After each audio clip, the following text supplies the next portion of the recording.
تبرکات gallery میں آ گئے ہیں اور مجاہد شیخ صاحب آپ کو ہم دکھانا چاہتے ہیں کہ یہاں رسول اکرم نبی محتشم صلی اللہ علیہ وآلہ وسلم سے منسوب کچھ چیزیں ہیں. جیسا کہ سب سے پہلے میں آپ کو دکھانا چاہتا ہوں کہ یہ منہ مبارک ہے. وہ اگر آپ تھوڑا سا نیچے ہو کر دیکھیں گے تو آپ کو نظر آئے گا بال مبارک. جی. اور یہ آپ صلی اللہ علیہ وسلم کا عصا مبارک جو آپ سے منسوب ہے اور یہ امامہ مبارک ہے اور اسی طرح یہ علم مبارک ہے اور پھر آگے ہم آ جائیں تو یہ جبہ مبارک ہے. یہ غلاف کعبہ شریف ہے جو آپ کو نظر آ رہا ہے اور یہ جو ہے یہ غلاف روضہ رسول حضرت محمد صلی اللہ علیہ وسلم.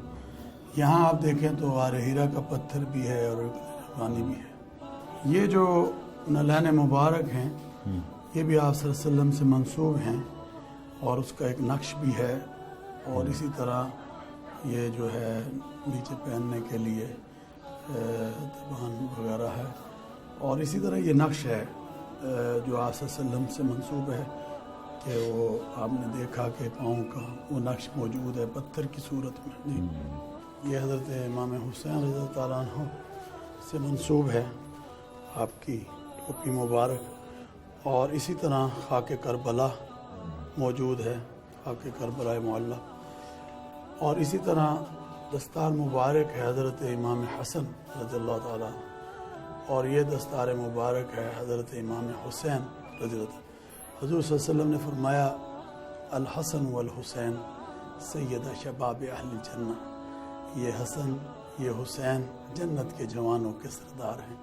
ایک کاندھے کو رسول اللہ نے اس میں بٹھایا دوسرے کو اس پر بٹھایا دوسرے کاندھے پر بٹھایا تو آپ نے مدینہ منورہ کی سیر کروائی. تو حضرت ابوبکر صدیق رضی اللہ تعالیٰ عنہ نے یہی عمل دہرایا آپ کے جانے کے بعد. ایک کو اس کاندھے پہ بٹھایا تو مدینہ کی گلیوں کی سیر کرانے لگے. تو صحابہ نے کہا یہ کیا عمل ہے؟ تو کہا میں نے رسول اللہ صلی اللہ علیہ وسلم کو دیکھا تھا کہ آپ ایک شہزادے کو ایک کاندھے پر بٹھاتے دوسرے کو دوسرے پر بٹھاتے اور مدینہ کی گلیوں کی سیر کرواتے. تو آج میں بھی پیغمبر علیہ الصلوۃ والسلام کی سنت کو ادا کر رہا ہوں. سن 65 کے اندر جب آپ کو پتہ ہے کہ جنگ ہوئی اور الحمدللہ اس جنگ میں اللہ تعالیٰ نے ہندوستان کو ناکامی عطا کی اور ہماری بہادر مسلح افواج نے اپنی جانوں کے نذرانوں کو بھی پیش کیا اور دنیا کو بتا دیا کہ ہم ایک مضبوط ملک ہیں اور بہادر ہماری افواج ہے اور اس کے گھٹنے ٹکائے اور پھر ان کی توپوں کے رخوں کو موڑ دیا. تو اس وقت ایک ٹرک تھا جس میں بہت سی چیزیں موجود تھیں اس میں آگ لگی تو وہ سب راکھ ہو گیا بالکل ختم ہو گیا جل گیا.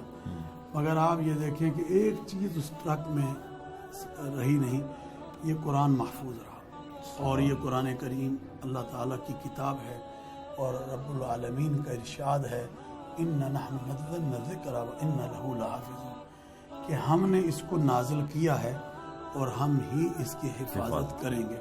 یہ جو اب جس جگہ پر ہم آئے ہیں ایک تو یہ امامہ مبارک ہے. یہ حضرت علی مرتضیٰ حیدر کرار رضی اللہ تعالی عنہ سے منسوب ہے اور اسی طرح یہ پیچھے آپ دیکھ رہے ہیں تو یہ تعویذ ہے. یہ حضرت علی مرتضیٰ رضی اللہ تعالی عنہ کا جو تعویذ ہے لکھا ہوا وہ ہے اور اسی طرح یہ جان نماز ہے جو حضرت فاطمہ الزہرا رضی اللہ تعالی عنہ سے منسوب ہے.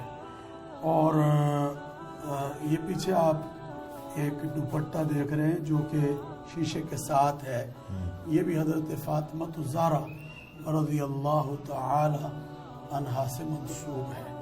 اور اسی طرح یہ غلاف روضہ مبارک حضرت شیخ عبدالقادر گیلانی رحمۃ اللہ علیہ سے منسوب ہے اور اسی طرح یہ جو رضائی مبارک ہے یہ بھی حضرت شیخ عبدالقادر گیلانی رحمۃ اللہ علیہ سے منسوب ہے. خوبصورت منظر ہے بادشاہی مسجد کا. ابھی آپ ذکر کر رہے تھے کہ ہم آپ کو بتائیں گے کہ یہاں پہ کون سے ایسے نماز کے اجتماعات جب ہوتے ہیں تو یہ فل ہوتی ہے.